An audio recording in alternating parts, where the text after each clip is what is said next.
everybody. Welcome to another episode of the Universe Within podcast. This episode of the show is being sponsored by my friends over at a company called Real Mushrooms, realmushrooms.com. Sky Chilton and his father, Jeff Chilton. I interviewed Jeff a number of episodes ago. Really interesting guys. I really enjoyed that conversation with Jeff. And it's a company that sells and distributes medicinal mushrooms in powder or capsule form. I was really happy to have these guys come on. I think they were very much in alignment with the values of the podcast. As you all know, a big part of this podcast is about plant medicine, holistic medicine, and I think the benefits of medicinal mushrooms are truly fantastic, and I think there's really a growing body of work that's really showing and alluding to all of the amazing properties that mushrooms have. They sell a lot of different mushrooms, things you've probably heard of, like reishi, chaga, lion's mane, turkey tail, cordyceps. Those are all mushrooms I work with. They're part of what I consider for myself a really holistic supplement regime. And the thing I really love about their company, not only are they really good guys, I think they're really ethical guys, but the product is really amazing. It's all 100% mushrooms. They're organic, and that's really rare. For better or for worse, the supplement industry is highly unregulated, and so often when you get supplements, you don't necessarily know what you're getting. You may be getting some mushroom, you may be getting a bunch of fillers and other things. Oftentimes, even when you're buying what may be a mushroom, it may not have any of that mushroom in it at all, unfortunately.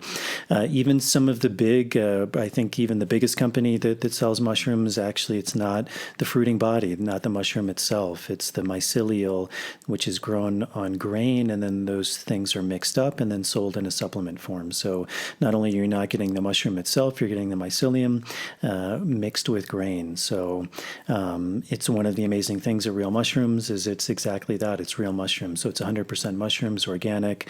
So you're getting a really good product. You're getting the actual fruiting body, the mushroom itself, 100% of that. And again, just really great guys. I'm really happy to have them on and supporting this podcast. So if you'd like a really good product, you'd like to start working with medicinal mushrooms, check out their site, realmushrooms.com. And also listeners of this show, if you go to their site, realmushrooms.com/universe, you get 25% off your first order, which is a really good deal. And I think once you start working and tasting their products, you'll really see and feel a big difference. So thank you to them. And I think that's it. And without further ado, here is the intro to the show. On this episode of the podcast, I sat down with Seth Lorinczi. Seth's an interesting guy. He reached out to me a while back. He recently published a book called Death Trip, a Post-Holocaust Psychedelic Memoir. It's an interesting book. We spoke about this book, his background. Similar to me, he grew up in Washington, D.C. in the U.S., and how he was involved in the punk scene there, which I think kind of began to expose him towards different ways of being, alternative cultures.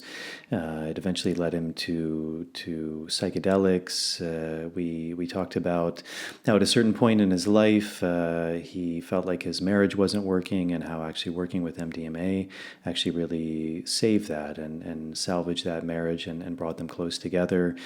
A lot of interesting topics: generational trauma, plant medicines, initiation, meaning, identity, his feeling disconnected to Judaism, and how kind of this journey he went on brought him back to it in a way. So it was a very fascinating conversation. He speaks really well. He has some really interesting views on things, and a really fascinating book. So I think you all will enjoy this conversation. As always, if you're able to support this podcast, that's a really big help to me. Patreon is a really beautiful option. It's a website you can sign up for as little as $1 a month. There's different tiers that you can sign up for. Those tiers give you different things back, things like early access to shows, bonus material, Q&As. To all of the people supporting that way, as always, thank you very much for your support. I deeply appreciate it. it.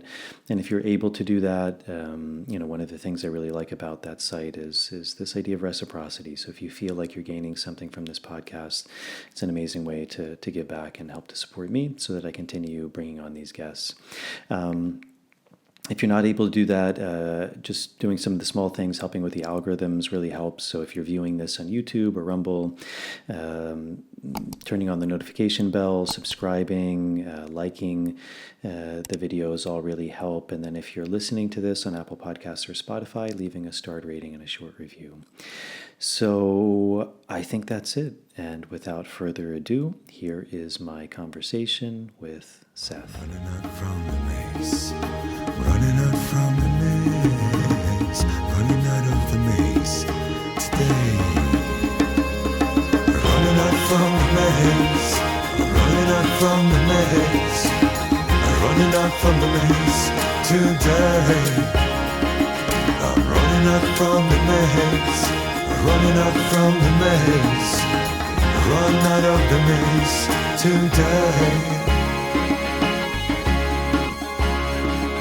All right. Well, Seth, thank you for coming on. We were chatting a little before we started, and you had reached out to me, and I listened to a couple of your interviews, and I think you have a really interesting story. And, it's always a big question, but I always like to start just with a bit of background about who you are.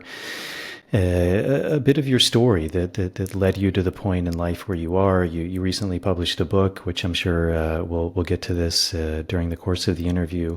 Interestingly, you grew up in the Washington, D.C. area, which is also where I grew up. So maybe we can get into that at some point too. But maybe just to tell the audience a bit about who you are. So my name is Seth Lorinczi. I did grow up in D.C., as Jason says. I live in Portland, Oregon now, where I'm a writer. I did publish this book recently. It's called Death Trip, a Post-Holocaust Psychedelic Memoir. But other than that, my writing appears in The Guardian and Narratively and Double Blind and literary journals and anthologies. And I also co-founded a live event here in town called Judaism and the Psychedelic Renaissance, which is a now yearly event, a one-day conference bringing together people from both those worlds. Yeah, that's the very encapsulated version of who I am. All right. So one of the interesting things about you is you kind of a lot of your writing is about the punk scene. Can you maybe this will be dating us. I'm sure a lot of the audience is familiar with that, but if there are people who are not familiar with that, what is that? What was that like? What was that like growing up in that era? Maybe what about that kind of scene also appealed to you as well at that age? Well, I'll say this. I mean, what I do now, you talk about dating myself. I will definitively date myself. I'm 53 years old. I was born in 1971. And at this stage in my life, having published the book and writing about the punk scene and writing about what I call medicine world, I'm at the point where I'm looking back and seeing that what I lived through in my life story isn't these sort of unconnected threads. It isn't these random ping pongs between spots. It's all connected, and there's some very definite through lines in it for me. And what I recognize, I think the central theme of being in the punk scene or falling into the world of psychedelics is initiation, and the idea that we've really lost that as a culture. I am Jewish, although I grew up in a very Jewish avoidant household. There was no bar mitzvah for me. I suspect if I had one, it probably wouldn't have been that meaningful. And so for me, punk was a way to step outside of my family unit and my social unit and say, this is who I am. I need to individuate because what I see around me in the Washington, D.C. of the 80s doesn't make sense to me. Like the first kind of mass, I don't know, social political event I remember is the election of Ronald Reagan in 1980. And I have a very clear memory of looking over my father's shoulder at the TV screen as the camera panned across the sea of faces, and feeling deep dread, feeling like, wait a second, is this what everyone else thinks? I'm hearing this person talk about standing up to the Soviets and building up our arsenal. And remember, as you well know, DC was also then a black city. And it was very clear to me that what Reagan stood for was not caring for black people and other disadvantaged people in our culture. So I'm looking around me at this city and I'm feeling like, I don't think this makes sense, and I'm not sure I belong here. So when I discovered punk, in large part due to just looking at lampposts and seeing flyers for all these shows and wondering what's going on here and why is no one above ground talking about this, I had to go find out for myself. And again, I would link that very explicitly to the world of psychedelics as well. When I fell into that, I noticed, well, all these people are having these life-changing experiences, but no one outside these circles is really talking about it. And um, I would barely describe myself as a journalist. Most of what I do is memoir and creative nonfiction. But I have journalistic curiosity, and when I see something that is impacting people and no one's talking about, I want to write about it and I want to know more. So that's not really answering your question about what punk meant, but that's what it means to me. It was a way to step outside what was the ordinary and find something that said, well, this is what we're not in terms of the music we make and the art we make and the culture we hold. Does that make sense? Is that half coherent? Yeah, you said something interesting that I'm sure a lot of people may kind of resonate with. When you begin to look back on your life, you can see that the things that maybe were somehow random or not connected actually in a way lined up to something that actually does resonate when you look back on it. What do you think it was about the punk scene that kind of led to who you are? Or were there things that you saw in that? I mean, because, for example, I find it very interesting. I mean, often, and we'll talk about psychedelics, I'm sure that's a big part of your work.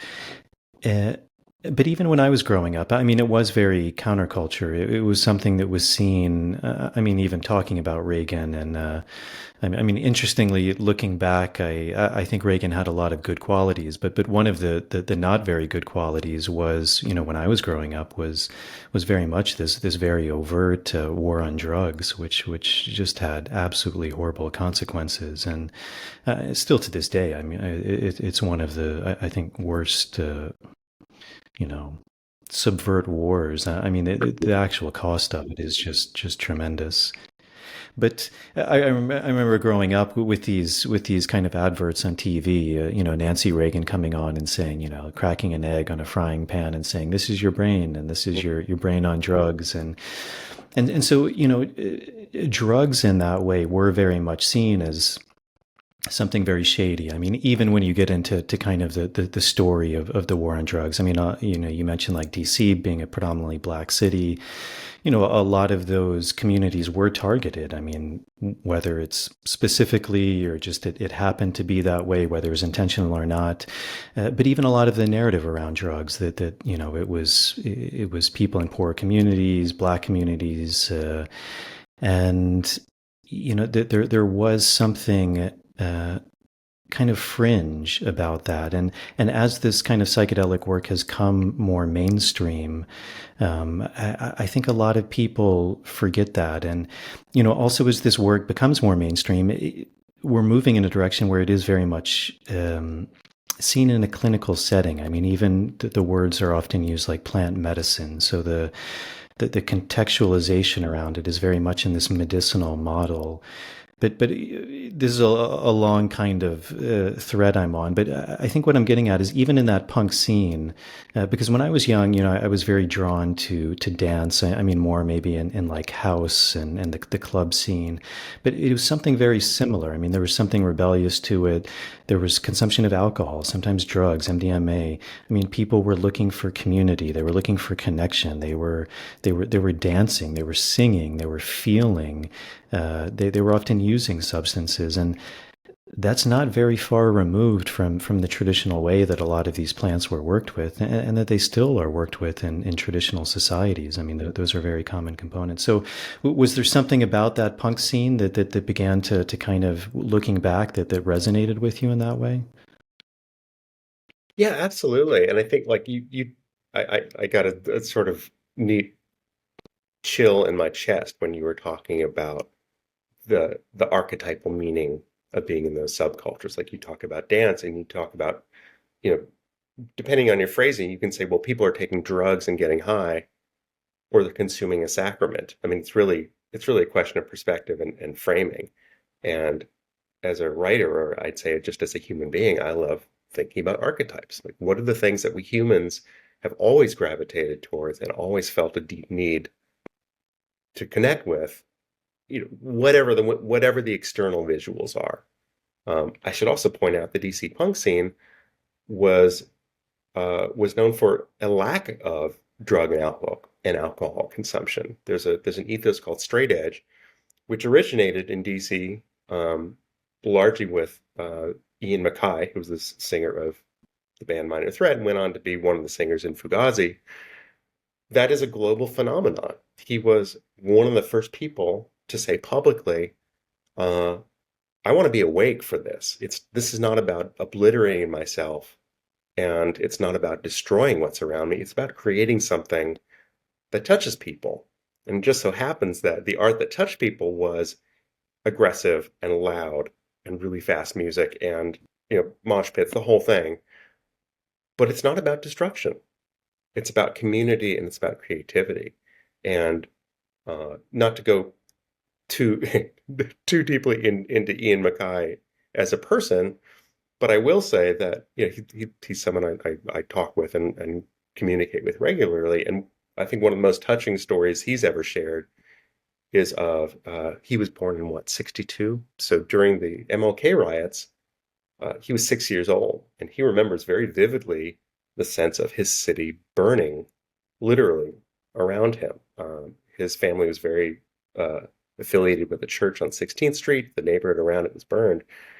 And the Sunday morning after the riots, they gathered on the porch of an elderly lady who lived in the neighborhood. And there's literally smoke in the air and burned buildings. But this group of a few dozen people are gathered on this porch, and she's singing and playing guitar. And they're all singing together. And that is the sort of pivotal moment. Like, this is what music can be in times of chaos and inchoate destruction and friction. And that carries through very much to punk. So again, take away the window dressing. Maybe you don't care for the music. Maybe the culture doesn't speak to you. It's meeting this deep human need. And that's what it touched in me. I think I've said this before in my writing, but no one came to the punk scene without some sense of an essential contract with the world having been broken. Whether that is a traumatic childhood or the feeling that for whatever reason we just don't fit in with the people around us. And for me, and I would hazard many of the people around me, this is a place that you can be whatever the hell you actually are, and it doesn't really matter. That's why, for instance, like you think of classic 70s punk, for instance, and people with spiked hair, leather jackets, plaid trousers. There wasn't any punk uniform that I was aware of in DC. It really was all types of people of many different ages and many different races.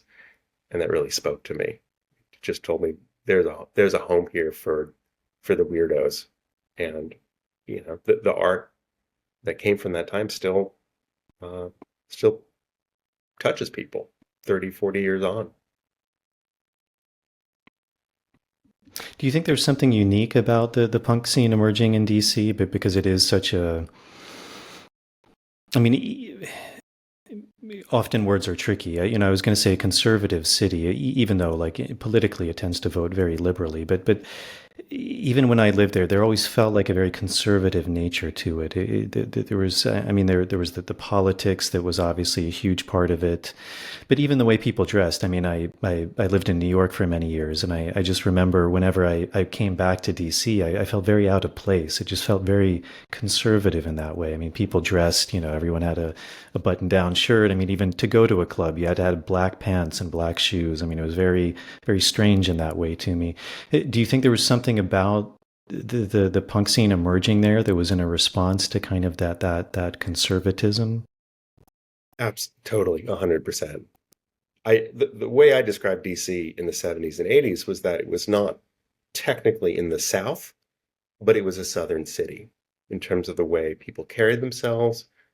Even when I lived in neighborhoods that in which residents were, I'm going to just guess, maybe not super psyched to have a bunch of bratty white punk kids move into the group house on the corner, everyone would acknowledge each other. You pass someone on the sidewalk, you say, "How you doing?" That's just what people do. I'm not saying that's better or worse or more evolved or less than anything else, but there was a way of carrying oneself. And I think I agree with you 100% about the politics of DC. I would also say that whatever, people learn I'm from DC and they say, "Oh, that must have been so wild," all the politics. No, whatever administration was in town, that was kind of like an overlay on a many layered cake. There's whatever administration is in power, but there is white middle class DC, black middle class DC. There are people from Appalachia, from West Virginia moving in. It's a magnet city. There are people who work the water, people who work the Chesapeake Bay and the Potomac River. There are all these layers on top of each other, which makes it such a fascinating and singular place. But it's not just the politics. To answer your question more directly, I would say this, especially in the pre-internet era, yes, every scene, punk or not, I think very much depends on that particular petri dish. Those are the bacteria that are going to grow in that environment, and I don't think the DC scene could have happened the way it did anywhere else. I think that's different now, and one question I toss back and forth with people of my age is there a punk scene today? Maybe not that same music, but is there something where young people can unplug from the overculture and really make their own, define their own rules? And I sense there is. It's invisible to me. I sense that there's and also I should say I have a 17-year-old daughter. I sense that there is a movement of young people unplugging from their phones and unplugging from social media and trying to create something that is singular and unique. But boy, it feels hard to find right now. I think there's been this sort of mass genericization, which is, I don't believe a word, but I think you know what I mean. I think everything has the ability to touch everything else now. And I think we've lost something at the risk of sounding like an old person, which I guess I technically am.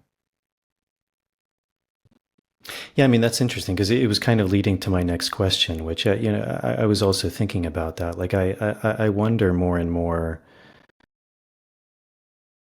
as you said, kind of with this, whatever word you want to say, gentrification, not just of the US, but really of the world. I mean, I grew up traveling and when I was young and traveling the world, I would go to a place and it felt very foreign, like very different.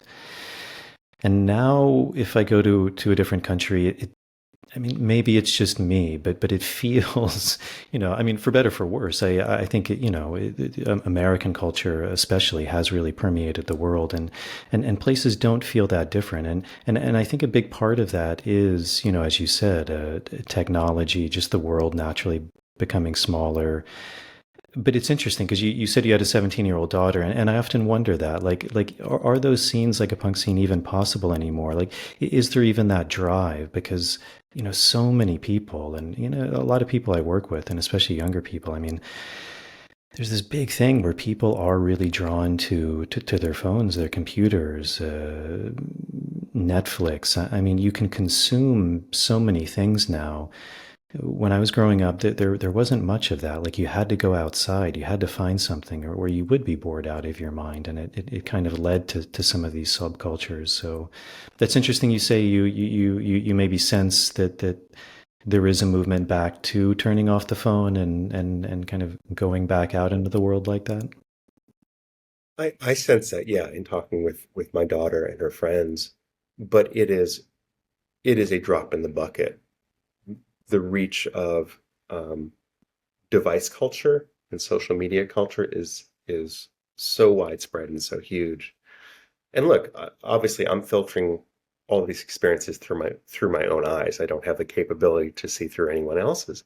But I'll just say, as an adult, I struggle, and many people my age struggle with turning off our phones too. I mean, here's the thing. As you well know, it's working on a physiological level. It's not just taking information. It's hacked our brains in terms of dopamine release and uptake and our chemistry. And we're so far ahead of ourselves in what we've allowed these devices to become in our lives. We have no idea where we are anymore. We really don't. I mean, someone made the point a few years ago. When is the smartphone introduced in the aughts at some point, the practical smartphone? A few years in, if we go to work without our wallet, we'll probably borrow a few dollars from a coworker for lunch. If we go to work without our phone, we'll probably turn back and get it. That's how essential it seems at this point. I mean, it has become part of us. And again, I can only speak for myself, but everything good and creative and generative that happens in my life is when I turn those sounds off, I turn those signals off, I turn those visuals off, and I go into the void, whatever that means, but just the quiet, creative, generative space. And that's harder and harder to do in terms of what we're bombarded with visually and what I believe we're bombarded with electronically and sort of ambiently as well. I can't prove that, but greater minds than I have worked on this issue. So then, what eventually led you to Portland, which is another very interesting city, kind of in the American sphere. I mean, Portland is when you say that word Portland, it brings up things for people. I mean, it has a very particular, I think, feel Yeah. to it in people's minds. Well, in many of the same ways as Washington, D.C. does, right? I spend a good deal of time out the Oregon coast, and I mentioned to someone that I grew up in D.C. And he said, not unkindly, "Oh, you grew up in Mordor." I found hilarious, like the center, basically the galactic center of evil. And for many people, you say Portland, Oregon, and they immediately they turn to images of like the federal occupation. For what, 4.5 years ago or so, um, downtown was occupied. There were protests every night, uh, tear gas, the whole bit, and basically Portland became this symbol of liberal fragility. And understand, I'm not a political writer. I'm not going to, go down those avenues too deeply. But that's what that symbolizes for people. Portland is so self-conscious and cutting edge in terms of self-awareness and self-involvement that it's sort of become this a shorthand for basically what white liberal America is. And same thing I would say about DC. It's a multi-layered place. Actually the only two neighborhoods I've lived in are at this point probably a third to a half black, which is something that people don't really associate with Portland or Oregon, but it's true. It is a diverse population, maybe not to the extent of someplace like DC, but it's look beneath the surface and there's way more. There's way more than meets the eye. Um, I'll say this too, like every city in America, Portland has changed a great deal too. I mean, I think for something like 15 years running, it was the most moved to city in the United States. We moved here 20 years ago, and it was fairly quiet, and it was a place that people uh, who didn't come with an enormous amount of wealth could buy a home or start a business or take a creative chance. I don't think that's the case anymore. But then again, I would say much of America probably meets that definition right now too. It's where we ended up, and I'm grateful for it. And there's sometimes I feel, the arbitrariness, but we could be anywhere.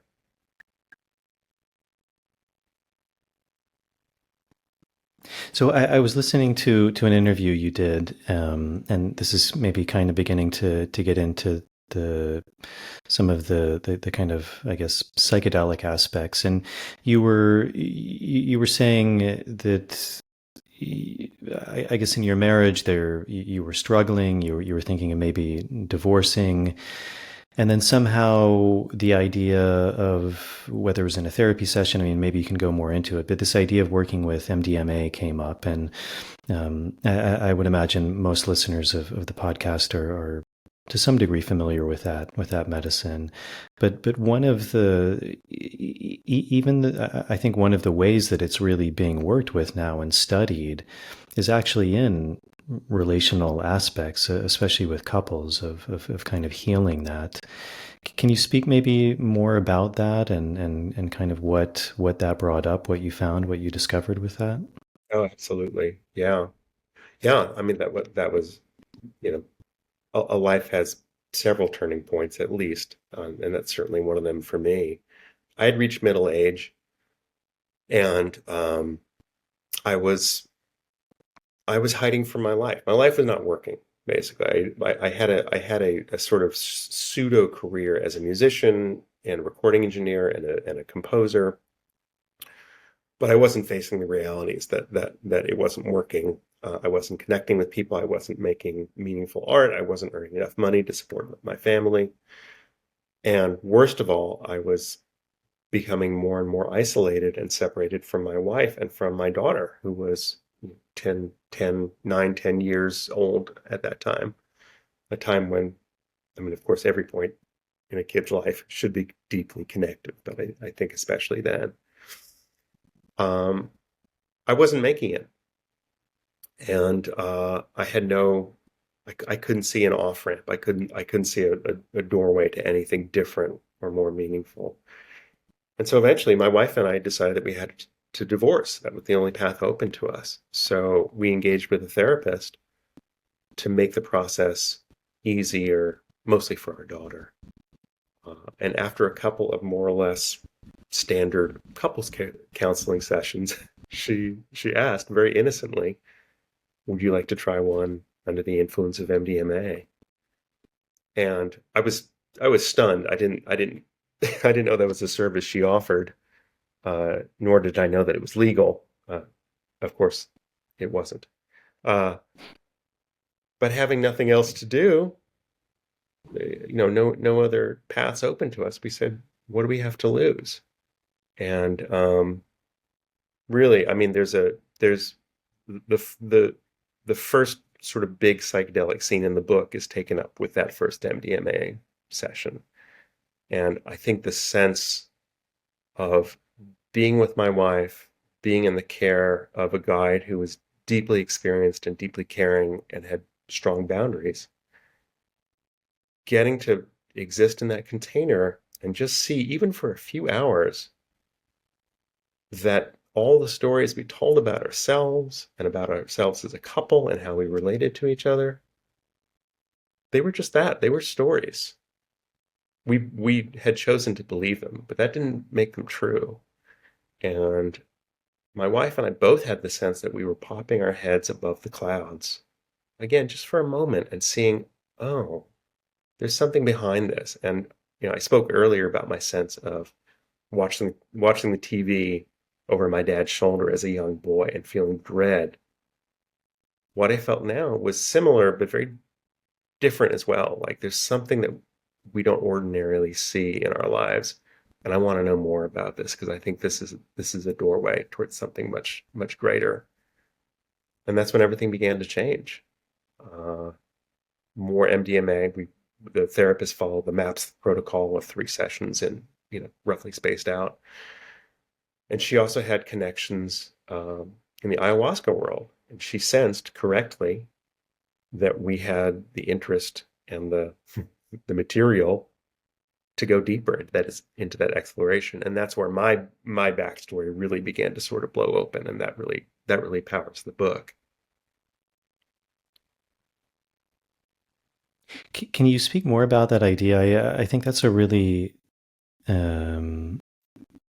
a really interesting way of putting it. You said something along the lines that you began to see that all of your problems, like at their root, were these stories that you told yourself, or that we as humans tell ourselves. Yeah, absolutely. I mean, as children, we're absorbing, obviously we're absorbing what people say to us when they just when they give us direction, or they lead us in behaviors and actions that our parents deem suitable, right? They want us to do something, so they tell us to do it. But I would argue as much or more, especially when we're pre-verbal, we're picking up on all the signals that our parents and our caretakers are telling about us. Seth is this kind of person. Seth does these things. And we're picking up on these subtle signals before we can even express them verbally. But they tell us who we are and our place in the family, and our place in the culture, and our place in the sort of matrix of the world. This is how we move through the world because these people have described me this way. And again, just that sense of disconnection, of slight disconnection, the MDMA, and we'll get into, of course, other medicines can do much more, impactfully, severely, violently.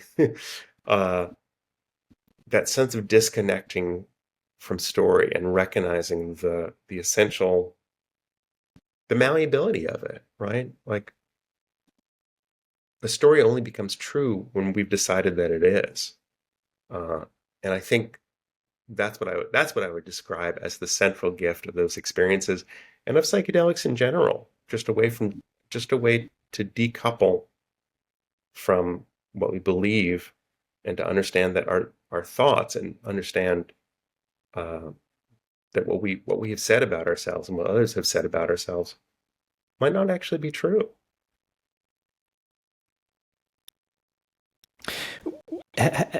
Before that came up in that MDMA session, I mean, had you studied? I mean, you also in your book you speak about growing up as in the Judaic faith, but you also mentioned that that wasn't a very prominent part of your life. But also, as you're describing that idea that our problems kind of stem from the mind, from our thoughts, from the stories we tell ourselves. I mean, that's that's a story that's really at the root of many religions. I mean, Judaism, certainly it's a Vedantic thought. It's at the roots of Christianity that there's an illusion which we call this world, but that there's something beyond that. I mean, even that's the idea of apocalypse. It's often mistranslated as the end of days, but it's not the end of days. It's the end of the illusion. It's the end of time, the illusion of how we see the world. It's, in Vedantic terms, it's Maya. It's the illusion. And in more shamanic or traditional cosmovisions, they'd say it's reality. They'd say that these plants actually wake us up from the illusion, that we're all dizzy, that we're all lost in the stories, that we're all lost in it's like we're wearing glasses and we can't really see the world as it actually is. Was that a concept that you were familiar with, or was that something that you were also maybe in a way surprised that MDMA was able to show you? No, I had a good deal of psychedelic experience as a teenager in the 80s. I mean, it's funny you referenced Nancy Reagan and those anti-drug PSAs, because in the 80s, as a teenager, all I wanted was to get lost. I want out of this reality, and I want whatever is going to take me there. At this point in time, no one was talking about psychedelics in therapeutic terms. Absolutely no one. Basically, the vault had been sealed on psychedelic research. I was stunned to learn later that there was something like 1,000 peer-reviewed studies done on LSD in the 50s and 60s. There was robust research, but it had all been thrown away. And I know you well know that You referenced the war on the war on drugs. But even though as a teenager I insisted there was no therapeutic value whatsoever, this is simply for the sake of absurdity, I could not help but derive benefit from those experiences. I'm thinking in particular of one very, very hard conversation with my parents the morning after an LSD experience that was really pivotal. I don't think I would have had the clarity or just the presence to go to them and say, hey, we need to talk about some things from my childhood that I think were handled really poorly and have affected me. Fast forward to the time I re-encounter psychedelics in my mid 40s. No, I had basically no idea that, that there was anything beyond what I'd seen. I'd forgotten uh, everything I'd been shown in those realms. And you mentioned growing up in I think you said the Judaic faith. I want to be crystal clear. The family I grew up in was so deathly avoidant of our own culture and our own lineage. Uh, I grew up in a household surrounded by books. This is a very like typical Jewish upper middle class house. So there's thousands of books, many of them on the experience of trauma, the Holocaust, war, dislocation. But no one ever said, we are Jewish. It was just sort of known, but it was not something that anyone said. And so growing up surrounded by all these stories, I was saying earlier, like we're picking up stories about who we are from the conversations that are happening around us. Well, that was one of the conversations, or monologues, I should say, that was happening around me. This is what we are, and this is what Judaism is, but we can't talk about that. And I think it's important to note that because I talked earlier about initiation and the lack of that in our culture. Well, when we don't have the opportunity to step out of our tribe and say, well, this is actually who I am, but there's also a lineage to connect to. Like, this is who I am, but I also come from this. When we lose those two connections, I think that's a real crisis for human beings, maybe especially for men. I would say, whatever, we can discuss that or argue that. My point is it's not good. And so I had come to MDMA with no understanding that my thoughts might not be trustworthy and with no connection to any kind of a lineage other than this is what I want to get away. This is my family that I want to distance myself from. Does that make sense? I'm kind of rolling a bunch of things into a Play-Doh ball, but my point is I came to that experience very naive. Yeah, there was a little power outage on our end, so if anything happens, we'll splice it together. But I think we got cut off on this idea of initiation, and I think it's really interesting that you bring that up because one of the kind of as we were speaking about earlier, I mean, a lot of the terminology now around plant medicine, psychedelics, is again really on this idea of medicine, but almost there's a physical medicine component of it, but a psychological component as well. But in many traditional societies, these plants were very often used primarily as initiatory experiences, and kind of this idea that you brought up. You said something I think actually quite insightful, which is also this idea of especially for men, and initiatory rites were done for both, usually traditionally for both women and men, but they were different. And I wonder because, I kind of brought this up when we were speaking before, but, I think in kind of our society's quest for equality and all of these things, which on the surface are very good, but we've also gotten away from this idea that on the most fundamental level, men and women are different. And every traditional culture says nothing other than that. I mean, they view the world in very dualistic terms, that there's good and bad energy, that there's kind of God and devil energy, there's curanderos and there's brujos, there's good shamans and there's bad shamans. And So often those initiatory rites were different, and often for men, they did tend to be very physical, and often, some of these plants were even bringing young boys to death. But part of that was also kind of this symbolic, in maybe more Western terms, kind of this Joseph Campbell idea of a hero's journey, of really kind of as you were alluding to, this idea of separating yourself from your clan, from your tribe, going out on your own, going into the darkness, being alone, uh, and then finding yourself, coming back to a new sense of identity, often being renamed, and then coming back home, coming back to your tribe with a new place in that society. So I wonder if you can speak about that, because that was something you brought up with this idea of initiation, and I think that's something that sometimes we forget that's actually a really fundamental part of a lot of these Yeah. processes. Oh yeah. I mean, there's so much in what you just said, and I think it is also important to state that we need initiation on a human level, but when we have an initiation without a lineage and without a tribe to return to, um, this is sort of ungrounding, right? Like where does that current flow then? Like what am I returning to? And I think about, I mentioned earlier, I spent some time out at the Oregon coast, and I think about a lot of the men I encounter there who, like me, have reached middle age, but have not found anything to plug themselves into. Or if they have plugged themselves into something, uh, it's something purely destructive. And I think about acts of political violence, as happened in the United States here in the last week. Um, I don't know any way to separate those things. That sense of, uh, violence is an initiation of a kind, but of course it's ultimately a destructive and a self-destructive one. And it saddens me and it worries me deeply to think that is one of the few kinds of initiations that is now available to men. One of the very few that's still available is, well, you can destroy yourself in the act of trying to destroy others as well. Um, I think about a long walk I took with my daughter recently, and she's 17, she's finishing up high school and sort of on the cusp of life.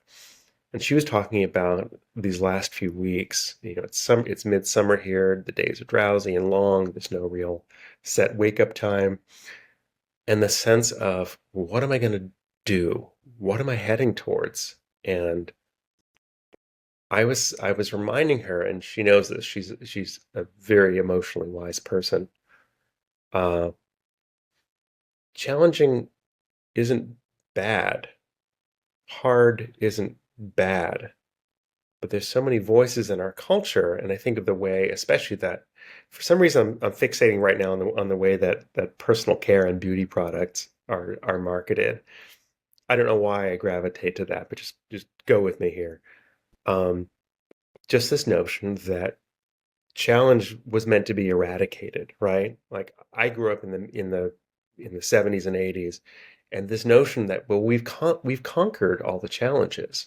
We're not being killed in mass numbers by disease or war, at least not here in this country. Um, all that's really left to do is to sort of enjoy what we've reaped. And of course, I would say, again, I'm not a political writer, but I would say that the ease that we enjoyed in this country over the last half century or so depends on violence of various kinds being done to other people in other parts of the world. But you know, again, we can touch that or not. Um, what happens when we don't challenge ourselves? When we don't take the step of initiating and finding out who we really are without the mirrors of, again, social media or digital culture, or even the TV and radio that saturated my childhood from start to finish. Um, who are we then? And I think that's one of the reasons that psychedelic culture is calling out so powerfully to many of us. Is it is an initiation, and it is an opportunity to meet yourself in a new and challenging way. I also want to leapfrog into something else here that you've kind of hinted at a few times in the conversation, but I want to name very explicitly. When I go out and do these book talks, I make a distinction between what I call medicine world, which is the underground, say ayahuasca world that I was fortunately led into, and that did so much to catalyze my growth, and ultimately this book, which is a story of reconciliation. It is structurally a hero's journey in terms of the way that the story is laid out. Medicine world is changing countless people's lives, and by its underground nature, it is also I want to say unregulated. That's not the right word, but there is, as you know, there's also great. Yeah, so I think so just for anyone who's listening, we had some technical difficulties again, but it looks like we're good again. So I I think I lost you again when you were speaking again to this idea of initiation. I guess maybe Yeah. initiation at this moment is not a subject Yeah. the world wants to be out, but maybe that speaks to the importance of it. But yeah, you just kind of started speaking about initiation and how kind of MDMA had led you to ayahuasca and that Hmm. that something along those lines is where it cut Yeah. out. What I think I was saying when it cut out was, for me, just as punk had been, those psychedelic experiences were a kind of initiation. But I also want to differentiate. I want to pick up on something that you've made kind of glancing reference to a couple times in this conversation. That there are all these different valences of the psychedelic world. There is what I call medicine world, meaning underground, say ayahuasca circles, for instance, which by their nature are not, they're disconnected. There's a sort of mycelial web of people, but in general, you have to search, and sometimes search very hard to find them. And countless people are having these incredible experiences in these environments. But as you well know, there's also um, there's there is great potential for harm too. There's nothing like oversight or regulation, neither of which are the right word, but they're just what comes to mind. Um, because of the disconnected and sort of almost casual nature of these. Then there's the white lab coat model. There's the purely medical model, in which people in Western cultures are basically asking for something akin to turbocharged Prozac. Basically, I don't feel good. I want to feel better. I'm feeling anxiety and I don't want to feel that anymore. And the pitch is essentially take the pill and you'll feel better. That's grossly oversimplifying it. But what I'm getting at, and also I should point out, there is still great potential for mismanagement, harm, for poor boundary keeping, for data fraud.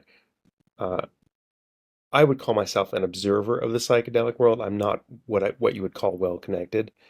Yet, even in my sort of like very shallow diggings, allegations of again abuse of different kinds goes to the absolute very top of this world.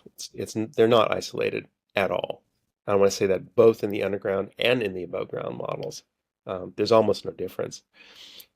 What I'm getting at is that at least in the underground world, there is an acknowledgement that the risk that is inherent to the initiation process is part and parcel to it.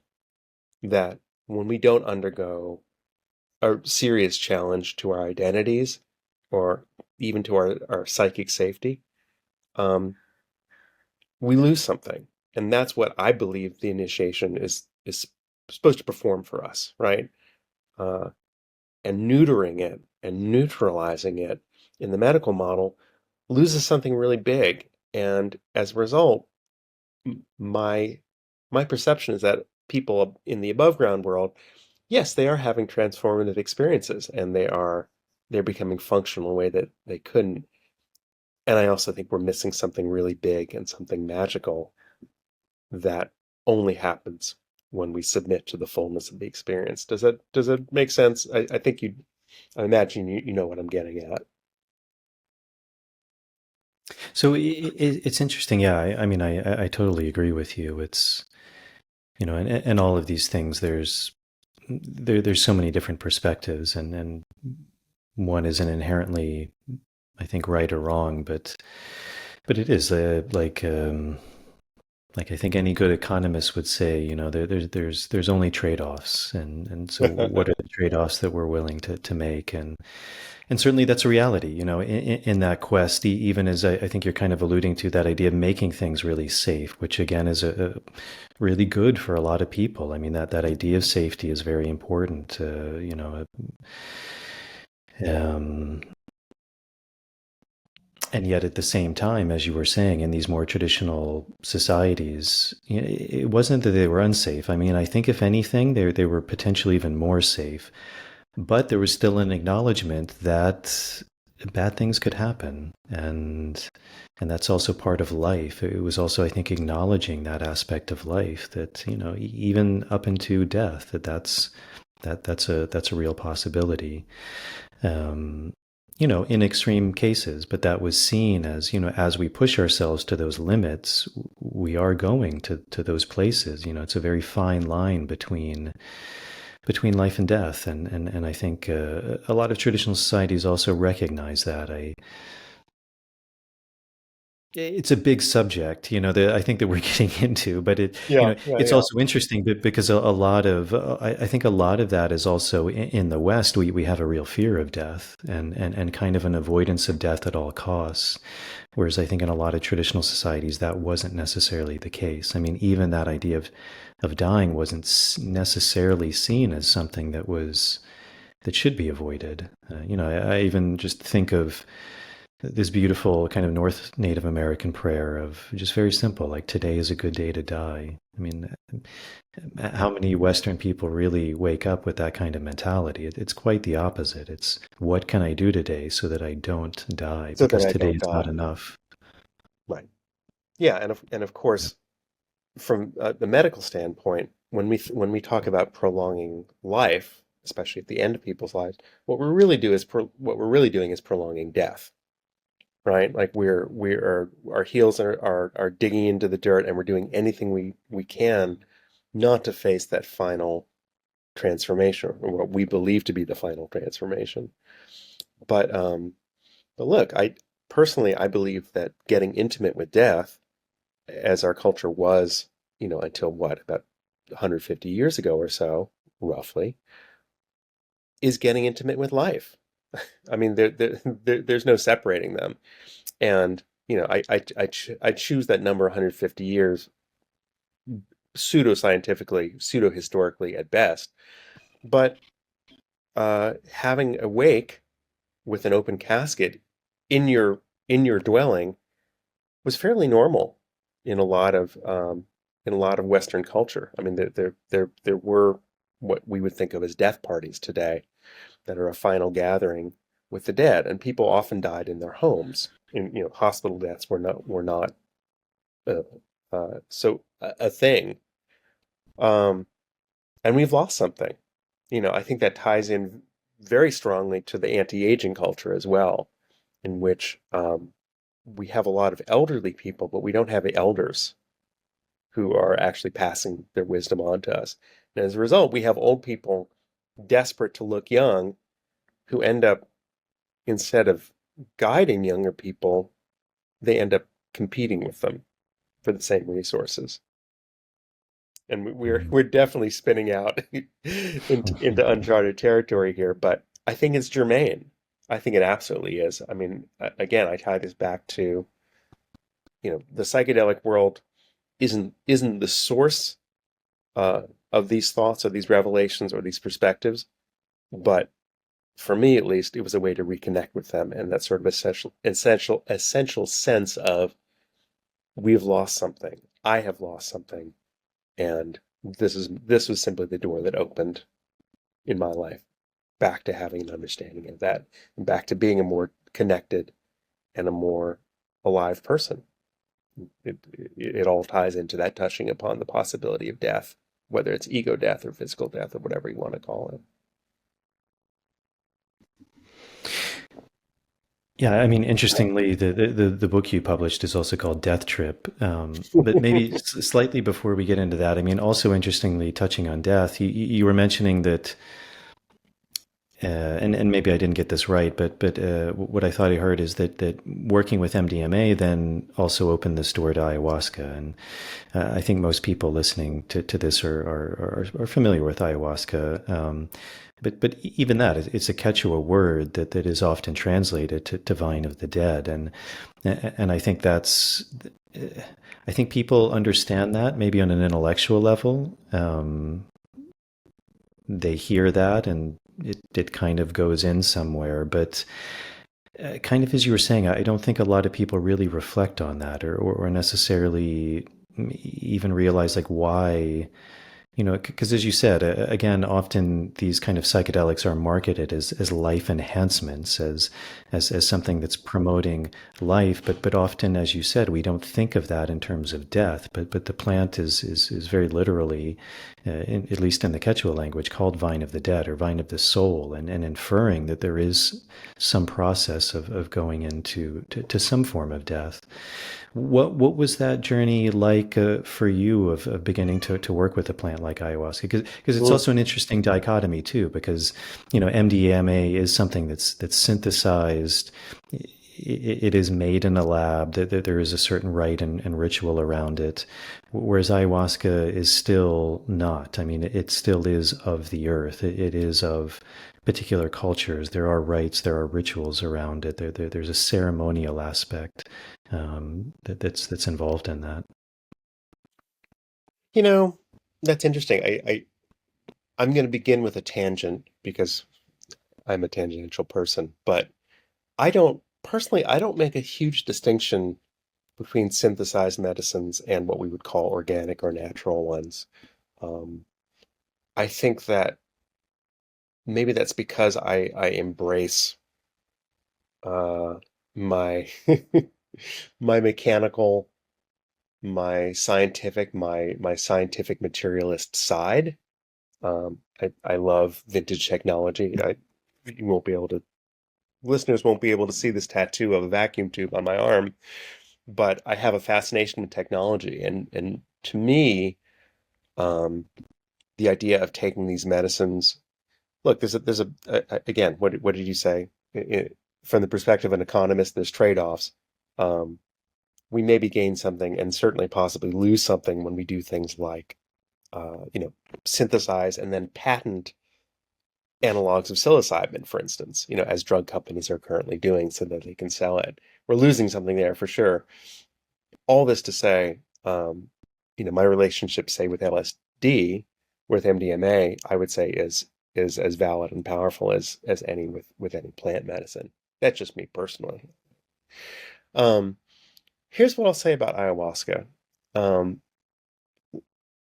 just as finding a therapist who was willing to work with my wife and I with MDMA was fortuitous, it was as or more fortuitous that she had connections in the ayahuasca world too, because I think it would have been much harder to connect with a trustworthy uh, circle, it being so much deeper underground. What that therapist, I think, intuited about my wife and I was that we had deeper work to do. MDMA had sort of cracked the container and let in this idea, as I said earlier, that maybe we were living out stories that either weren't true or that we had outgrown, uh, or that it was just time to rewrite about each other. In my case, I think there was a growing sense that I had a backstory, and maybe a really big backstory, that was guiding my actions in the present day, but to which I had no access. What I mean by that is maybe the fact that I was raised in large part by Holocaust survivors had something to do with my worldview and my perspective that I'd never really stopped to consider. And again, in the same way that MDMA demonstrated, oh, maybe these stories aren't true, they also suggested maybe there are other stories which are more germane and more true that you've not had access to, and ayahuasca might be a way to find those or to touch upon them in a felt sense. And that's what happened. Um, that was my deep dive into what I call medicine world, the world of underground ayahuasca ceremonies and other medicines as well. And I would rank those among the most powerful of my life. They absolutely changed my relationship with my backstory, my relationship with myself, and this sort of an encoding, the psychic encoding I was working with.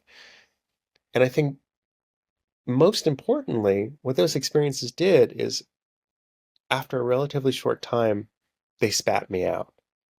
Meaning the medicine I got, the message I got in those experiences was, this is great.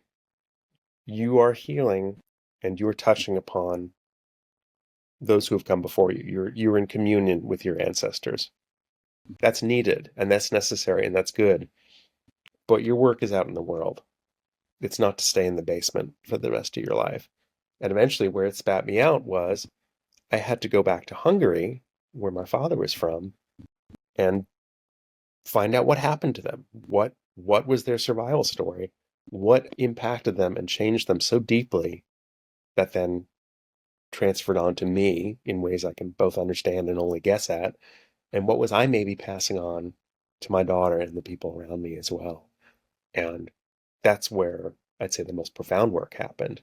It was taking it out into the world and working with it in real time. So you think it was plants like ayahuasca or other things you began to work with that kind of sparked that journey that led to your book? Oh, absolutely. Yeah, yeah. It's they're inseparable. I mean, look, I'll say this: when I began to publish on psychedelics, there's the book, but I also have a Substack, and I write newsletters, blah blah blah. As soon as I sort of came out writing about psychedelics, I felt deep fear. First of all, I felt that I was exposing myself as fill in the blank, a weirdo, transgressive, attention seeking. Even, I mean, again, I could go on. I think what really touched me is that as soon as I began writing about them and publishing, I got all these messages back, both from people I knew and from many that I didn't, saying, well, first of all, yeah, we know you're weird. Don't worry about it.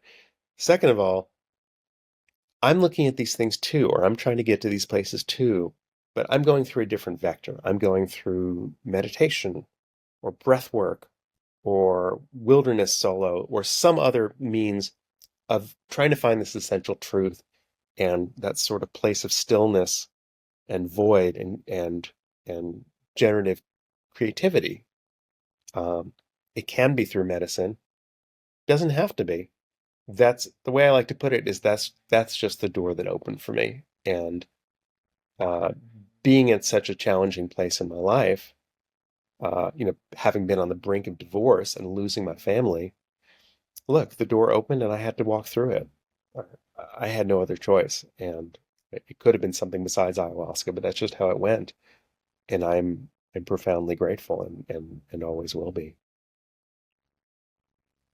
So can you speak about the book, kind of the driving force behind that? I mean, it's an interesting title. I mean, even the title brings up, I think, a lot of images. But Death Trip, a post-Holocaust psychedelic memoir. So there's a lot there. There's idea of working with psychedelics, death trip, Holocaust, memoir.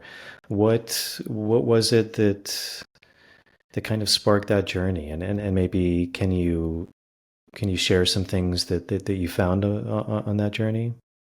Yeah. Oh, absolutely. Here, let me. Sorry, close this window so a little less noise.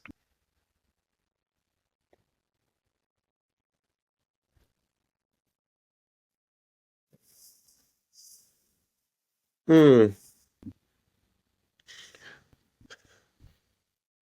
What the book is about is understanding that lives before mine and experiences before mine were affecting my life, my present life, in ways of which I was unaware. And they were separating me from my family, from my community, most of all from myself. And it is, for lack of a better phrase, it is a hero's journey to go back and try to uncover what those traumatic threads were, so that I can work through them and return to my life. And I'll say this: I think on a literary level, it's a gripping story. I think some of the feedback I'm proudest of is that it reads like a crime novel. But above and beyond that, and at the risk of sounding grandiose, I really had the sense that this book could be a beacon to people who felt as though they didn't belong to their lives, because that's how I felt before I started writing it, or before it started writing me. And my life looks very different than it did when I began writing it. It's far more connected and functional, and the amount of love that I'm able to express and receive is just exponentially different from when I began writing it. It's funny, in the course of our conversation, I've actually outlined a good deal of the book already. It starts with crisis. My marriage is imploding. I'm not connected with my family. And it leads through these sort of circles of medicine work, first MDMA, then ayahuasca, and eventually there's one scene using toad, 5-MeO-DMT. But basically the whole point is all these experiences are prompting me to go back, to reconnect with lost family members and lost friends, and to learn the truth about the secrets that my family could not tell me because they were so traumatic, and in some cases so shameful about how they survived the Holocaust. Believe it or not, it's not the first book to combine the Holocaust and psychedelics.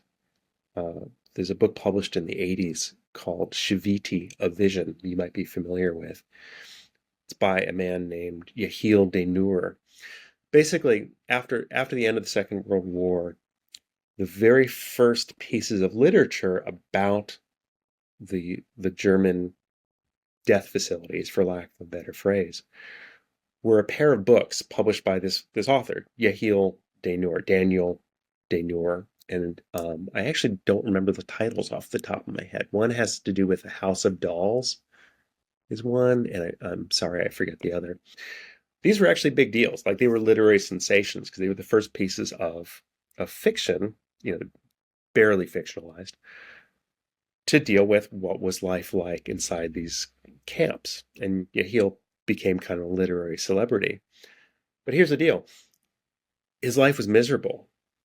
He had chronic nightmares for something like 30 years. Understandably, having lived through that experience when so many of his family and friends did not. Eventually, he sought therapy through a Dutch therapist, Jan de Bastiens, I believe is how you say his name, who was also a pioneer in modern Iboga/Ibogaine work as well. Anyway, Denur underwent LSD therapy and essentially cured him. His life really changed for the better. This is, like everything I talk about, a giant tangent. But my point being, my book is actually not the first to address the Holocaust and psychedelics, but it does so in a very, I think, modern and relatable, and I'm told very funny way. I think that was, again, your listeners can't see the cover of the book, but it's meant to be really humorous. This is heavy. Death is in the title. Holocaust is in the title. The book is actually funny because I don't believe there's any way to touch on these traumas and these ancestral hurts without acknowledging humor as well. Maybe that's a Jewish response, or maybe it's a personal one. But as you well know, ayahuasca ceremonies, in all their solemnity and all their impact and all their meaning, as you said, Vine of the Dead, they can also be incredibly funny too. There are moments of insane, absurd humor that are, I would say, every bit as much of the experiences as anything else. So that's a lot about the book, which has maybe told you nothing about the book, except to say that it is very much a literary narrative about coming to grips with the forces in my backstory, so that I can move through them and become a functional person again. So one of the interesting things in the book, and that you're speaking of, is this idea of trauma, but trauma, ancestral trauma, or I think, as you said, generational trauma, and Yeah. it reminded me. I think a few weeks ago there was even an article in the New York Times about trauma, ancestral trauma, even being in our genetics. And even just now, I was just thinking, I mean, it's interesting because I think those two words actually etymologically are the same, generation and genetics. It's that generative origin, genesis, like the beginning, origin. What have you found? But because I think that's something that a lot of people find when they begin working with certain plant medicines like ayahuasca, is there is something about this healing of ancestral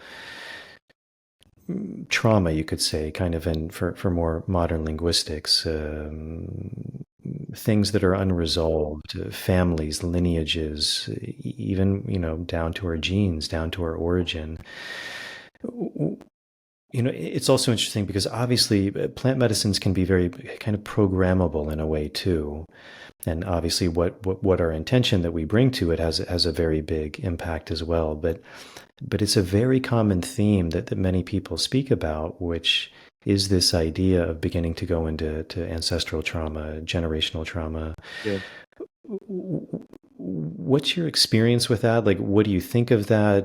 Do you think that's something that's just in your case, or you find that that's a reoccurring theme? Do you have any sense of why plant medicines go into that? Because it seems like that is something that, maybe that's just part of being human, and that's who we are. Kind of going back to this idea of identity, that we can't separate our past from who we are. Yeah, absolutely. There's so much in that. Well, I'll say this. I'll say what I can't speak to. I can't speak to why medicines, plant or otherwise, enable us to touch on those things. I have simply no idea. Um, when I don't know the answer to something like that, which is often, I default to a literary or a metaphorical explanation, which is simply that, being a cerebral person, I spend a lot of my time trying to sort of brain my way through these questions. Why did this happen? What effect did it have? How is it impacting me today? The beauty of these medicines is that they decouple that analytical mind. Not completely, and of course, all of these medicines work differently. But to me, it's a way to sort of step out of that very rigid logical pathway of trying to find the answer to this question, a question which I think by nature cannot truly be answered, and approach it from a figurative or a metaphorical or a literary way. I want to say that was also one of the big shadow goals of my book. No one was writing about these experiences from a literary perspective, and I very much wanted to. I wanted it to be a book that read well and that had music embedded in it in the way it's written, and I think I succeeded in that. Here's what else I would say. My understanding of epigenetics is thin at best, but what I do know is that trauma that our ancestors have experienced is not actually written into our genes. What it does is it controls the expression of those genes, which suggests that the expression can be changed, right? Maybe that's how these medicines are acting. They're changing our relationship to the trauma, making it not something that needs to be hidden or subverted or pushed aside or throttled, but actually something we can stand next to and absorb and reintegrate into ourselves, reintegrate those sort of exiled parts. Because that's what trauma does, right? It splinters something, and the splinter gets buried under layers of protective material, right? It's too hot. We can't stand next to it. It's too painful. We can't feel it again. And that's one thing I would say MDMA is particularly good at. There's a term, fear memory extinction, which allows, it's basically a process that allows us to reintegrate those traumatized pieces more ably. I'll say this as well. Ancestral trauma is really having a moment right now. It's not a Jewish problem. It's a human problem. And as you put your finger on, many sources believe that it's in fact, that is the source of Wetiko. Wetiko being the Native American term, basically meaning the sort of mind virus, the destructive unconscious that seeks to infect people and corrupt them. Many people suggest that ancestral trauma actually is the same thing, that sense of unresolved hurt that all people carry to some level or other, because of course look far back enough in anyone's story, and of course there are hurts. There's hurts to our persons, there's hurts to our tribes, there's hurts to our nations, however we identify. That's a part of being human, right? But as I go around talking about this book, my expectation was that what people want to talk about is psychedelics, because that's having a moment right now. In actuality, what people really want to talk about is ancestral trauma and this notion that there are these things directing people's lives in real time, and they want to get in touch with them and work with them so that they can move through them. And over and over again, I find that's actually the question. Psychedelics are a root, but ancestral trauma or an intergenerational trauma, whatever you want to call it, that's actually the nub of it. Yeah, it's interesting. I mean, we were talking about that idea of identity, which is this idea of who am I?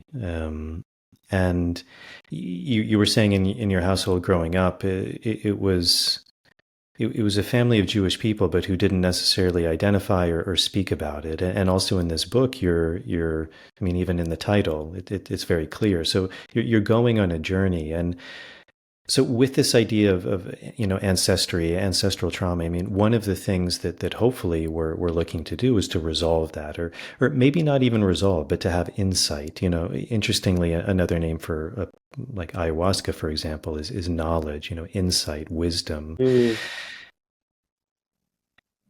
For some people working with these kind of plants or these rituals, and as you said, there's many ways of doing that, whether it's plant-based or not even a medicine in the classic sense at all, going out into the woods, and very, very powerful.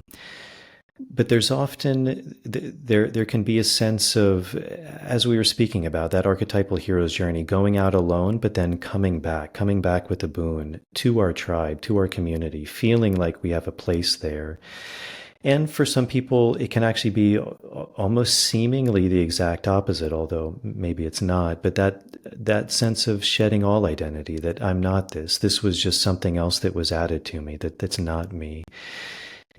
Is there something you can share that in that journey you found? Was it some amalgamation of both? Was it leaning more direction? I mean, how did that? Because it seems like that was part of the impetus which started this journey, and kind of, you still have hopefully many years to live, but at least at this point, if not looking back when you're an older man, but do you have a sense of how that journey has kind of come full circle? The simplest way I could put it is that for most of my life, actually, before I dive into that, I want to touch upon something you said about identity and my family of origin not being able to really to name who we actually were. And there was this sort of void, almost like a negative space, which should have been at the very heart of us. Right? This is who we are. This is where we descend from, and this is our backstory. Our backstory is not mutable. It's what happened, and it's what brought us to ourselves, right? But when we distance ourselves from our backstory, both as individuals and as a culture, when we say, oh, well, yeah, that bad stuff happened in the past, but that's not us anymore. I think we get into real trouble. I mean, the desire to disown the shadow and to say, well, that could never, I did it in the past, but I could never do that again. Yeah, okay, sure. The United States was a slaveholding nation until 150, 170 years ago, but that's all in the past. That's different. No, we're good. We moved through that. Our refusal to face the uncomfortable and ugly sides of ourselves, again, personally and nationally and culturally, has real deep and dark impacts for us. And so when you say identity, that is for me the underside of that. Like there's naming who we are, naming who we believe we're not, and somehow uniting those two into something that resembles truth. Getting back to your original question, which was basically what did this journey do to me? I would say that for the vast majority of my life, everything that happened to me felt intensely personal. As in, these bad things are happening to me. People have malign intents towards me. They don't like me. There's something wrong about me. Me. And all these experiences allowed me to disconnect from that wounded vision of myself as someone who was fundamentally wrong and maybe did not fit on this earth. And it invited far more impartiality. And to the extent that, look, especially for Jewish people, the greatest imaginable tragedy in human history is the Holocaust. And sure, it is. No getting around that. However, in the course of this work, of entering into what I call medicine world, I understood that our suffering was really at a level not any worse or any different from any other human suffering. It happened on a vast scale. And of course, the mechanics of German death facilities and all the apparatus and all the people who had to participate in that system to make it work is monstrous and it's huge. I don't mean to devalue that in any way or to deny that in any way. But what it did is these experiences took that mantle of suffering that I had unconsciously been carrying and that mantle of victimhood, and it removed it. And I believe the reason it did that is because I allowed myself to dip into and to fully express the grief of my upbringing and of my lineage. Because when grief is not felt, when it's an uncomfortable emotion that is sidelined and hidden away, it turns into grievance. And as I do these book tours, obviously the topic of Gaza comes up. And again, I'm not a political writer. That's not my aim here. But what I say is this: unexpressed grief turns to grievance. This book is about how my ancestral trauma, as I understood it, was making me do things in real time, in present day, that were harmful to myself, they were harmful to my family, and they were harmful to the people around me. If you can think of any examples in the world where something like that might be playing out today, I invite you to draw your own conclusions. And in that way, I think the personal is intensely political, and the political is intensely personal. And how, and obviously you don't have to answer this if you don't want, but how has or has Judaism, like, what is your relationship with that now? Is it something that you feel in a different way? Is it something that you feel you have a better understanding of?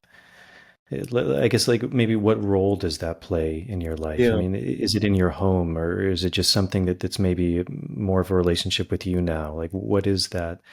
Because with any quest, like, there is something we're looking for, even if it's just insight, even if it's just knowledge. It doesn't even necessarily have to manifest into something, but usually there is something that we're looking for. Hmm. Yeah. And I mean, I think like this book is very much about looking for meaning in family, meaning in culture. Like, where do I fit in this? Like, what is my place in the world? I no longer believe I am an unattached atom floating through the cosmos. I believe there is some design behind this. What that means for me on a personal felt level is I'm not going to synagogue. I'm not wearing a yarmulke. However, I'm in conversation with it. Like, those facts are in the room now. Like, my deep, deep ancestral avoidance of Judaism,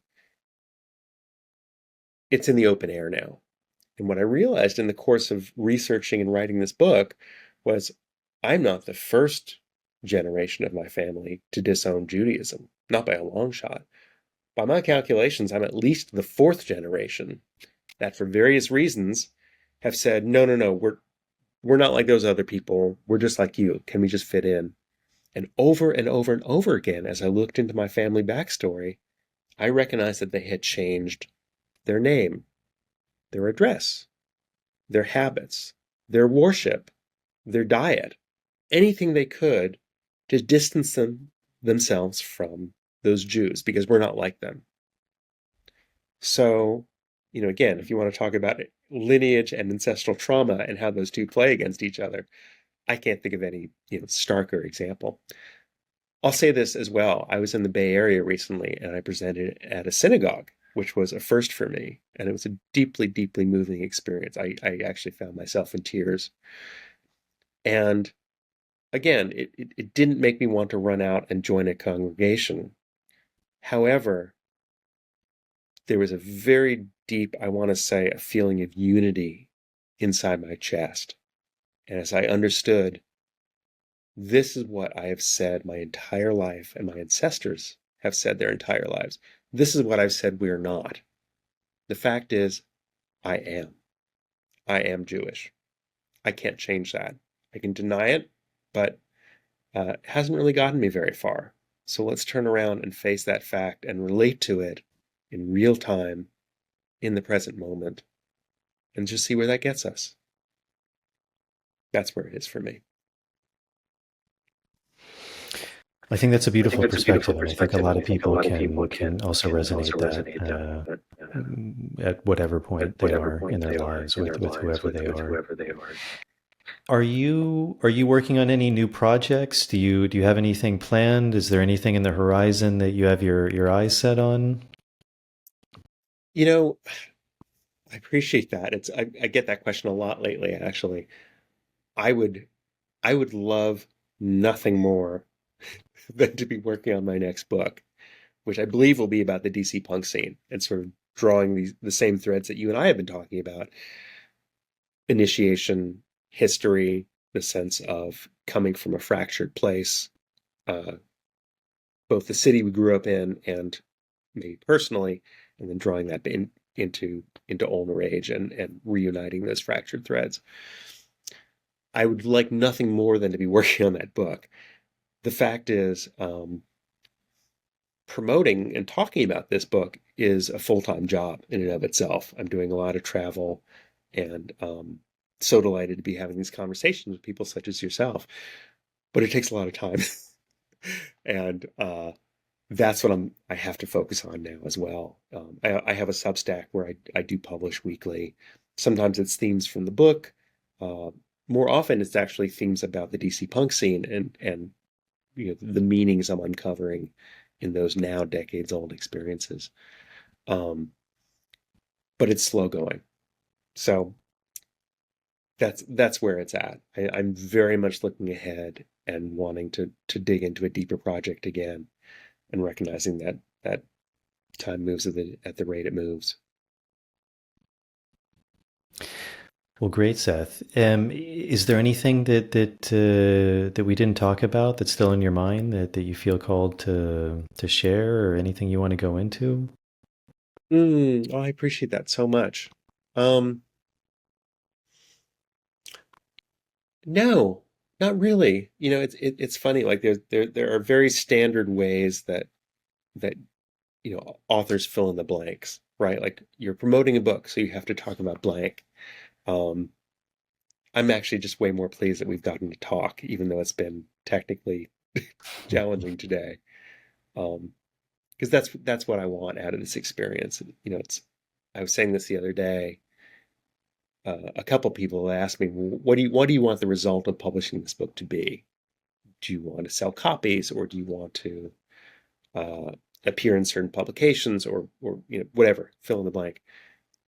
The easiest and quickest answer that comes to me is I want to be part of the conversation, because as someone who felt like he spent decades not living his life, all I want is this connection and this community and this invitation to talk with people such as yourself and share these ideas in real time and understand that this is a living web that we're unfurling as we talk.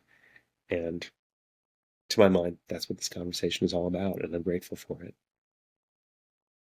Well, I appreciate it, Seth. I really appreciate that sentiment, and I appreciate the work you're doing, and I think it's really important.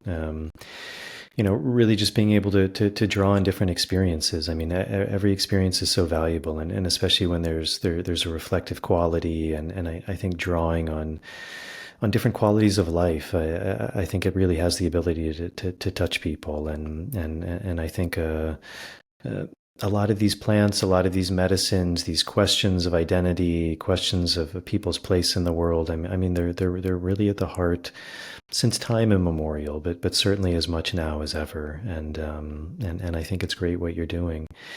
If people are interested in learning more about you, reading the book, your Substack, any of these things, what's the best way they can do that? I think the simplest the simplest is also the hardest, because you need to know how to spell my name. If you go to sethlorinczi.com, Lorinczi, you'll find me. The book is sold, as people say, everywhere fine books are sold. But arguably the best way to get it, at least here in the States, is through the publisher, which is spiralpathcollective.com.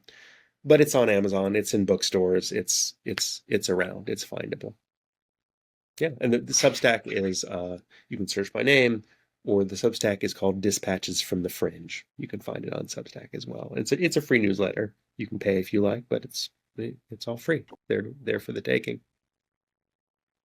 This may be going a bit off tangent, but I mean, I think so many people just automatically order things from Amazon now. I mean, is there some benefit to ordering directly from the publisher for the publisher, Oh, for absolutely. yourself? Absolutely. Yeah, yeah, but by far. And it's funny. I think that reveals my built-in hesitation as well. Well, I don't want to appear as though I'm benefiting from this in any way. The fact is, no, I would love to benefit from this. I would love for the publisher to thrive, and I would love for myself to thrive as a result of this. So yeah, absolutely, absolutely better to order from the publisher if, price is the same. Um, yeah, I appreciate you asking that. That's that's insightful and a good question to be asking right now.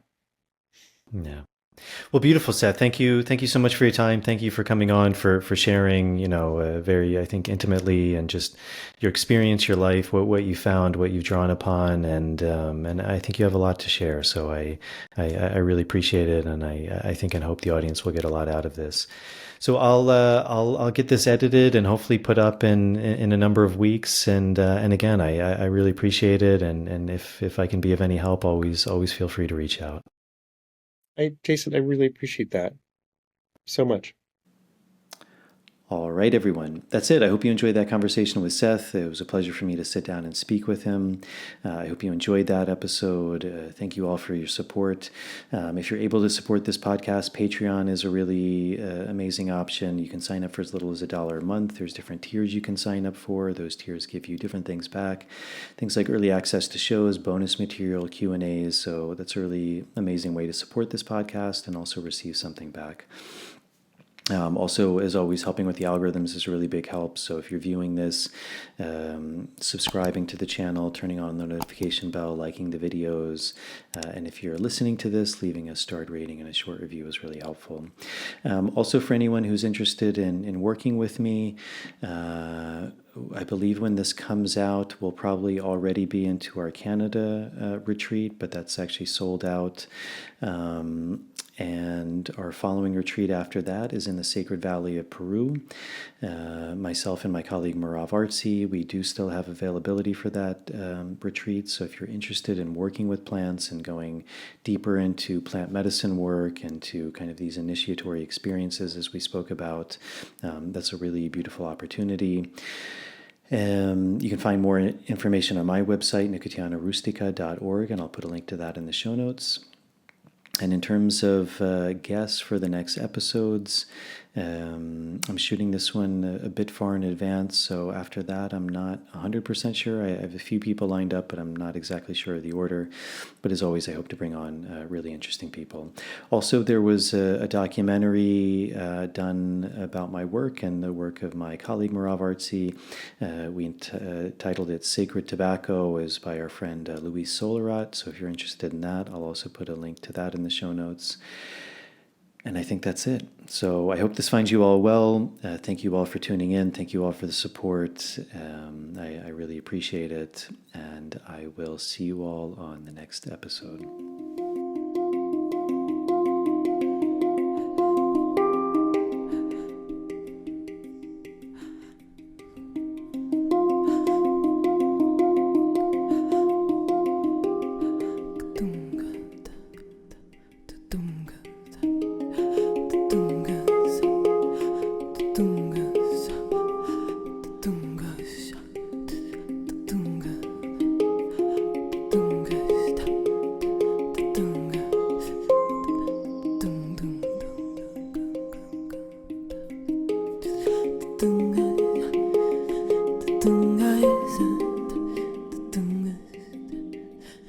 Dung